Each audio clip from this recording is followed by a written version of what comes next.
Salam kasih dalam anugerah Tuhan kita Yesus Kristus. Para sahabat GKI, berjumpa lagi dalam program Sapaan Gembala GKI dengan saya Pendeta Adi Cahyono dari GKI Delima, Jakarta. Gereja ini berlokasi di Jalan Delima 4, nomor 5, Tanjung Duren, Jakarta. Gereja GKI Delima berada dekat dengan kampus-kampus besar di Jakarta, khususnya di Jakarta Barat, di antaranya UGRIDA, Universitas Tarumanegara atau UNTAR, Universitas Trisakti, juga cukup dekat dengan Universitas Esa Unggul dan Universitas BINUS. Sehingga dulu sebelum pandemi, bahkan mungkin saat ini juga mereka masih setia bersama-sama dengan kami, beribadah dan melayani Tuhan di GKI Delima ini. Para mahasiswa dengan berbagai latar belakang, jurusan maupun daerah, mereka beribadah, bergereja dan melayani Tuhan di gereja ini. Kami sungguh senang dan terus menyambut mereka dan merangkul mereka untuk tetap bersama-sama setia melayani Tuhan. Sahabat GKI, renungan saat ini saya beri tema berubahlah seturut dengan kehendak Allah. Ayat yang saya jadikan dasar untuk merenungkan tema ini terambil dari Roma pasal 12 ayat yang kedua. Roma 12 ayat yang kedua demikian bunyinya. Janganlah kamu menjadi serupa dengan dunia ini, tetapi berubahlah oleh pembaharuan budimu, sehingga kamu dapat membedakan manakah kehendak Allah, apa yang baik, yang berkenan kepada Allah, dan yang sempurna. Bapak Ibu dan Saudara yang dikasihi oleh Tuhan Yesus Kristus, hari ini kita sudah melampaui 10 bulan hidup berdampingan dengan virus corona. Saya masih ingat betul pada tanggal 15 Maret 2020 tahun yang lalu, kami Majelis Jemaat GKI Delima baru saja menyelesaikan persidangan Majelis Jemaat atau PMJ.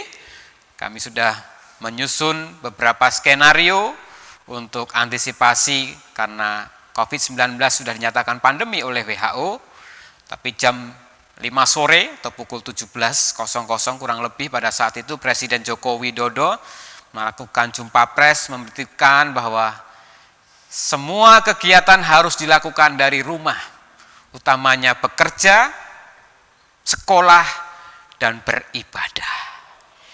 Ini sungguh sesuatu yang sangat mengejutkan, setidaknya bagi saya dan saya kira untuk bagi banyak orang ya. Sesuatu yang di luar yang kita pikirkan, kita bayangkan, tetapi harus kita lakukan. Bekerja dari rumah, sekolah dari rumah, beribadah dari rumah, sehingga ruang-ruang ibadah ini tidak bisa digunakan untuk kita beribadah. Semua harus dilakukan dengan media online. Hal yang sebenarnya memang bukan hal yang baru, tetapi karena pandemi ini kita dipaksa, mau tidak mau, kita harus tetap melakukan aktivitas ibadah, aktivitas sekolah, aktivitas bekerja, meskipun di tengah pandemi. Media online, daring, virtual menjadi sarana untuk kita tetap bisa melakukan itu semua. Puji nama Tuhan, Bapak Saudara, ini menjadi sebuah hal yang mendatangkan kebaikan. Walaupun pada awalnya ini menjadi sesuatu yang sangat membuat kita tidak nyaman. Kita tergagap-gagap, kita menjadi bingung, kita menjadi takut. Gimana ini nanti bisa berjalan, bagaimana nanti ibadahnya, bagaimana nanti sekolahnya, bagaimana nanti pekerjaan bisnis dan sebagainya. Belum lagi masalah protokol kesehatan yang mau tidak mau harus dilakukan.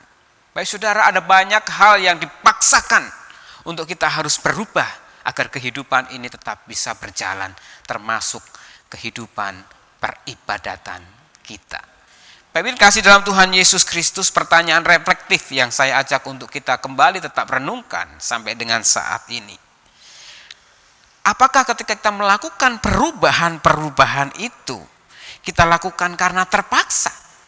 Atau ada sebuah kesadaran bahwa perubahan-perubahan yang harus kita lakukan itu demi sebuah kebaikan. Baik kebaikan untuk diri kita sendiri, ataupun kebaikan orang-orang di sekitar kita, bahkan kebaikan di tengah dunia ini. Bahkan ada sebuah tujuan kebaikan yang lebih agung dan mulia sedang dinyatakan di tengah dunia ini dengan adanya pandemi. Bapak, Ibu, dan Saudara, para sahabat GKI, pembacaan firman Tuhan kita pada hari ini merupakan rangkaian nasihat Paulus yang dituliskan di dalam Roma pasal 12 sampai pasal 15 yang berisi perintah Rasul Paulus tentang bagaimana seharusnya manusia yang percaya atau orang percaya itu hidup sebagai manusia baru. Paulus mengawalinya dengan sebuah ungkapan, karena itu, dengan sebuah pengingat bahwa kita adalah orang-orang yang sudah dimenangkan dan ditebus oleh Kristus. Karena itu kita harus mempersembahkan hidup kita sebagai ibadah yang sejati dan yang berkenan kepada Tuhan. Dan di antara itu semua adalah bagaimana kita mewujudkan pembaharuan, perubahan-perubahan yang bukan hanya didasarkan kepada akal kepandaian kita, tetapi juga dengan sebuah kesadaran bahwa kita melakukan perubahan itu seturut dengan kehendak Allah. Ini poin saya, Bapak Saudara, untuk kita merenungkan firman Tuhan pada hari ini. Bahwa perubahan-perubahan yang harus kita wujudkan, kita kerjakan di tengah pandemi, di era tatanan baru ini, bukan karena kesadaran kita dalam keadaan takut terpapar, takut tidak bisa hidup dan seterusnya, tetapi dengan sebuah kesadaran. Kita ingin memelihara kehidupan. Kita ingin mewujudkan apa yang menjadi kehendak Tuhan di dalam kehidupan kita di dunia ini. Baik saudara, dengan lebih detail Paulus bisa kita temukan dalam ayat-ayat sebelumnya. Perubahan hal baik itu adalah hal yang bukan hanya baik bagi dirinya sendiri, tetapi apa yang berkenan kepada Allah dan yang sempurna. Dikaitkan dengan kehidupan bersama sebagai jemaat Tuhan, bahkan sebagai orang percaya di tengah dunia. Paulus mengatakan bahwa perubahan-perubahan baik itu berguna bukan hanya untuk diri sendiri, tetapi untuk membangun jemaat. Dan akhirnya juga dipakai untuk menyatakan kasih Tuhan di tengah dunia ini. Para sahabat GKI, dengan demikian saya mengajak kita dengan penuh kesadaran, ketika kita harus melakukan perubahan perilaku, perubahan tindakan, perbuatan dalam kehidupan kita sehari-hari, bukan karena ikut-ikutan ataupun karena ketakutan, tetapi dengan sebuah kesadaran kita menghargai anugerah Tuhan yang masih diberikan dalam hidup kita. Bukan hanya kesehatan, bukan hanya keselamatan, tetapi sebuah kesempatan bagi kita untuk dipakai oleh Allah menyatakan kasih Allah di tengah dunia ini. Dengan demikian, kalau kita menjaga kesehatan mengikuti protokoler, bukan karena supaya kita selamat, tetapi kita juga turut menjaga kesehatan keselamatan orang lain. Ketika kita menggunakan masker, bukan hanya untuk melindungi diri sendiri, tetapi juga melindungi sahabat-sahabat kita, keluarga kita, bahkan orang-orang di sekitar kita. Saat ini vaksinasi juga sedang dilaksanakan oleh pemerintah. Mari dengan penuh kesadaran juga kita terlibat, ambil bagian ketika waktunya tiba nanti.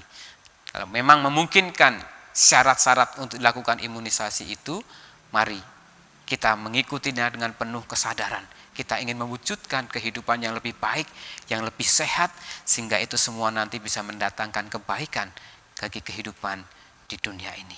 Lakukanlah dengan penuh kesadaran bahwa ini sebagai bagian dari kita untuk menyembah Tuhan, memuliakan Tuhan dalam hidup kita. Tuhan memberkati. Kita berdoa. Bapak Surgawi, terima kasih kalau pada hari ini kembali kami diingatkan ketika perubahan-perubahan terjadi dalam hidup kami, biarlah kami melakukannya, menjalaninya dengan penuh kesadaran. Ini adalah cara Tuhan untuk mengingatkan kepada kami untuk terus boleh menyatakan ibadah kami, penyembahan kami, persembahan diri kami kepada Tuhan, sehingga perubahan yang kami lakukan itu bukan hanya untuk kebaikan diri kami, tetapi juga kebaikan bagi orang-orang di sekitar kami, bahkan bagi dunia ini. Berkaryalah terus Tuhan melalui hidup kami dan diri kami, sehingga dunia ini bisa berubah menjadi lebih baik seturut dengan kehendak Allah. Dalam Kristus kami berdoa. Amin.